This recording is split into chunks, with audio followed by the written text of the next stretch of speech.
She's been an English professor at SF State since 1973. Then she taught at Golden Gate University. Then she taught at Dominican University. She's awesome. She's good people. We love her. She's Mill Valley's own, and she comes to this library all the time. She's good, folks. Please give it up for Janis Bell.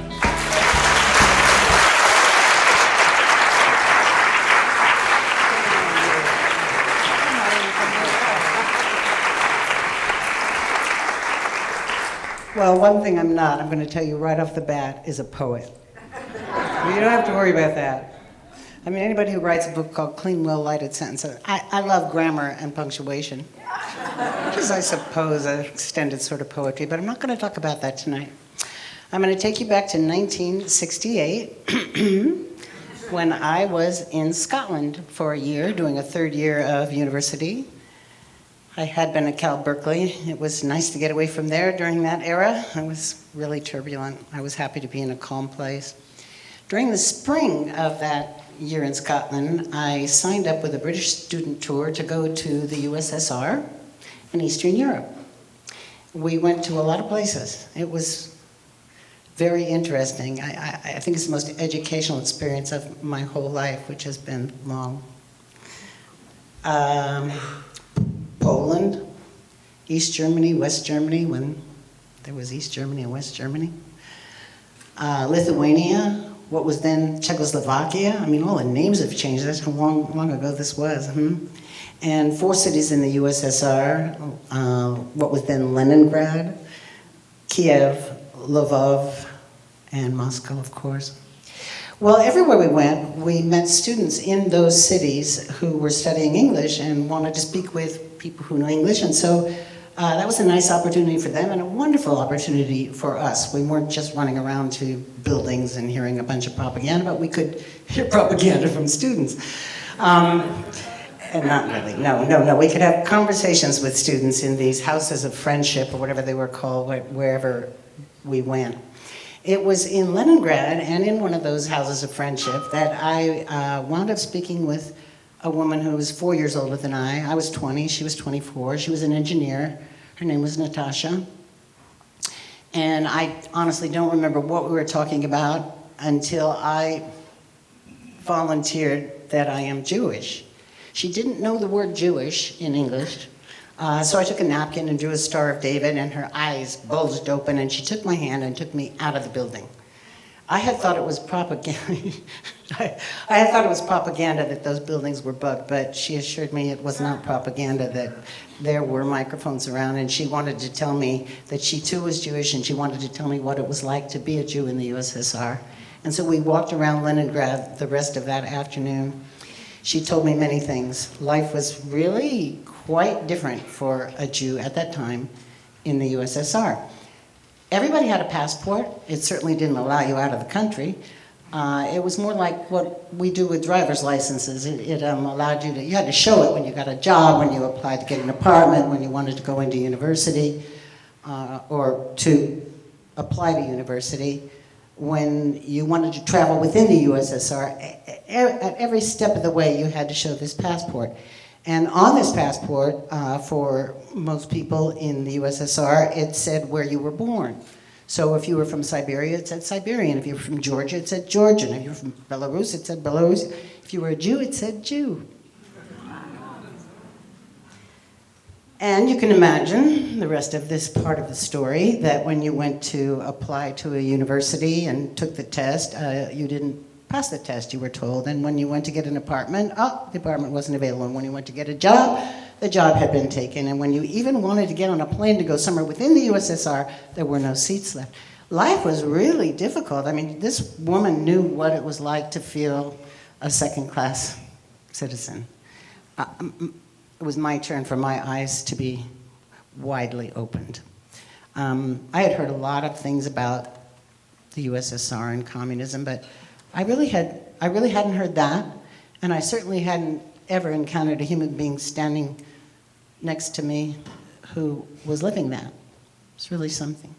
Anyway, at the end of our conversation, at the end of that long, beautiful afternoon, I asked her whether there was anything I could send her when I went back to Scotland. She said yes, she really wanted a pair of jeans and a Beatles album. So I went back to Scotland and sent her a pair of jeans and a Beatles album. And I wrote several letters, and I never heard from her. I figured that it just wasn't possible for her to write, or perhaps it wasn't possible for her to receive what I had sent. That seemed more likely. Okay, fast forward to the year 2005. Yeah, I'm living in San Francisco. I'm in an apartment. My phone rings. It's not Natasha, don't worry. That's what you thought, huh? Sounds like that's what's going to happen, but it isn't. It's a voice I've never heard before. It sounded like a Korean American, and indeed it turned out to be. I'm an English teacher. I've seen people from all over the place for 41 years, and so I'm pretty good at recognizing accents. Anyway, it was a Korean man who asked me whether I am Janis Bell. I said, yes. He said, uh-huh.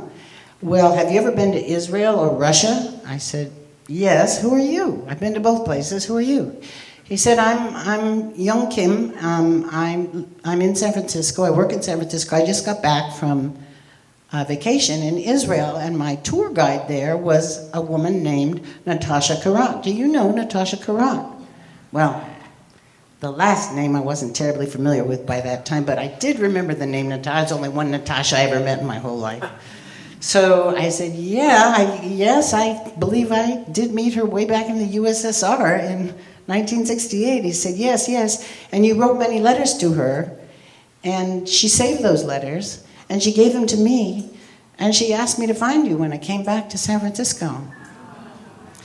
He said, I have phoned many Janis Bells. I'm really happy this is you. I said, oh, how precious you are. Well, let me come and meet you. Where are you? He said, well, I have an office in whatever district, the financial district. And I made a lunch date, and I showed up at his office, and he gave me those letters that I had written all those years ago, from Scotland to Leningrad. And he also gave me Natasha's address in Israel. It was 2005. She had email. I didn't. Josh was right. I am really a nerd. But I didn't, nor did I want it. Anyhow.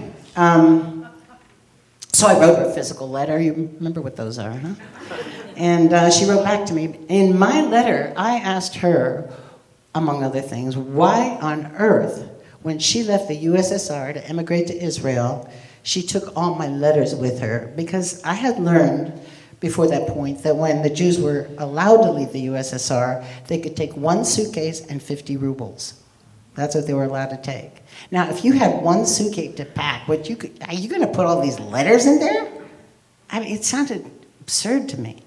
I really wanted to know the answer to that. She wrote back to me and said, how could I not? You were my only window to the world. Isn't that something? Well, that's the poignant part of the story. This story gets really weird after this, but there is another coincidence coming up. All right. The guy I'm having lunch with, who had given me the letters by then, right, says to me, were you ever married, by the way, to a man called Armand Dahan?